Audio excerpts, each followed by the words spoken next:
Hello students, welcome to my YouTube channel. हम NEET exam के लिए प्रीवियस ईयर क्वेश्चंस कर रहे हैं। हमने चैप्टर वाइज सीरीज स्टार्ट की हुई है। हमने अब chemical bonding and molecular structure start किया हुआ है। इस चैप्टर के 30 क्वेश्चन जो है वो हमने कंप्लीट कर लिए थे। आज हम क्वेश्चन नंबर 31 से स्टार्ट करेंगे। तो चलिए स्टार्ट करते हैं। क्वेश्चन नंबर 31 है हमारे पास, which of the following would have a permanent dipole moment. हमें बताना है कि किसके पास परमानेंट डाइपोल मोमेंट है। तो हमारा SF4 इसका जो है वो डाइपोल मोमेंट हमारा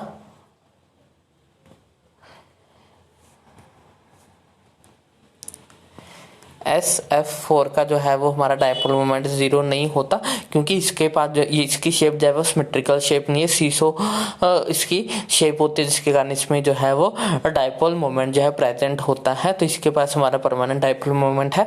बाकी तीनों ऑप्शंस के पास जो है वो सिमेट्रिकल शेप होते हैं, जिसके कारण उनका डाइपोल मोमेंट जो है वो हमारा 0 होता है। Next question, the correct order of the oxygen bond length in O2 H2O2 and O3। हमें जो है वो बॉन्ड ऑर्डर बॉन्ड लेंथ बतानी है। इनके अंदर सबसे हमारा जो O2 है, इसमें हमारा जो है वो डबल बॉन्ड प्रेजेंट होता है।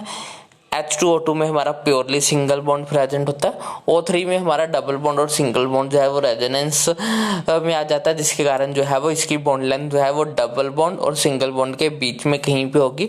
तो सबसे ज़्यादा बॉन्ड लेंथ सिंगल बॉन्ड की, यानी कि H2O2 सबसे ज़्यादा बॉन्ड लेंथ। उससे कम हमारे पास जो O3 है, क्योंकि इसमें डबल बॉन्ड और O3 है, क्योंकि इसमें डबल बॉन्ड और सिंगल बॉन्ड जो है वो रेजोनेंस में रहते हैं। और सबसे छोटी बॉन्ड लेंथ डबल बॉन्ड की, जो कि O2 में होती है। तो H2O2 O3 O2 जो कि ऑप्शन डी में है। तो क्वेश्चन नंबर 32 के लिए ऑप्शन डी हमारा राइट होगा।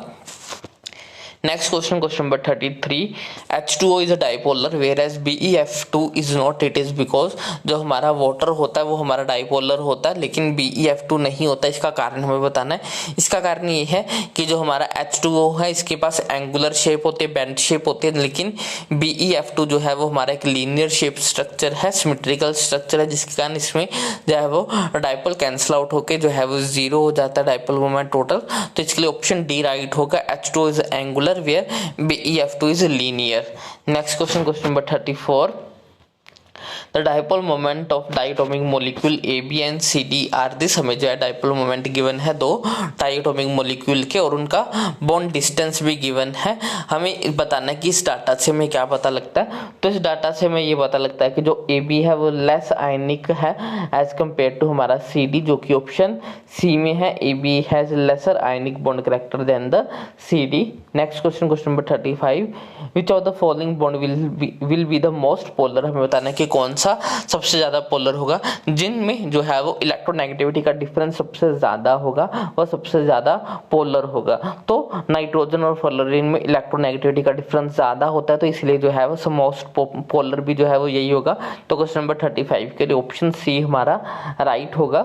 Next question, question number 36, water has non zero dipole moment while BeF2 has zero dipole moment. Because हमें बताना है कि वाटर का जो है वो डाइपोल मोमेंट 0 नहीं होता है, लेकिन BeF2 का 0 होता है। सेम क्वेश्चन अभी हमने किया, इसका सेम रीजन है, क्योंकि वाटर के पास एंगुलर ज्योमेट्री होती है, एंगुलर शेप होती है, यानी कि इसमें बेंट शेप होती है, जबकि BeF2 जो है वो हमारा लीनियर होता है।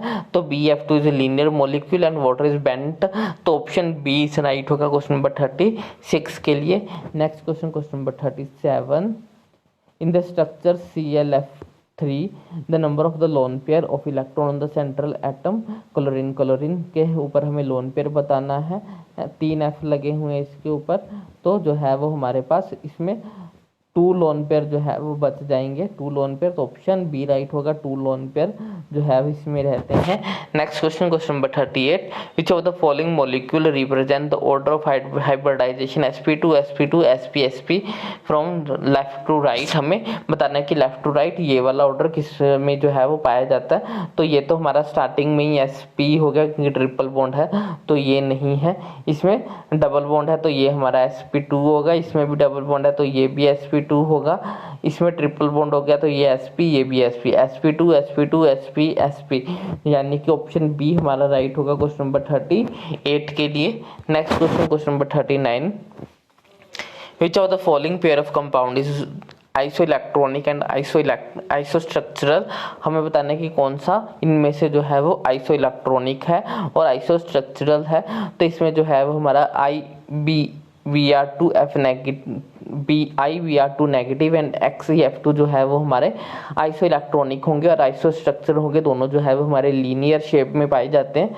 Next question number 40, the species which have the bond angle of 120। हमें बताना है कि किसके पास जो है वो 120 बॉन्ड एंगल होगा। तो हमारा BCl3 में जो है वो हमारा 120 ट्रायंगुलर शेप होते हैं, 120 के एंगल पाया जाता है। तो ये थे हमारे आज के क्वेश्चन। नेक्स्ट क्वेश्चन हम नेक्स्ट लेक्चर में करेंगे। आई होप आपको सभी क्वेश्चन जो अच्छे समझ में आए होंगे और आपको ये सीरीज अच्छी लग रही है। अगर आपको ये सीरीज अच्छी लग रही है तो इसको लाइक करें, शेयर करें और चैनल को सब्सक्राइब करें। Thanks for watching, bye bye, take care.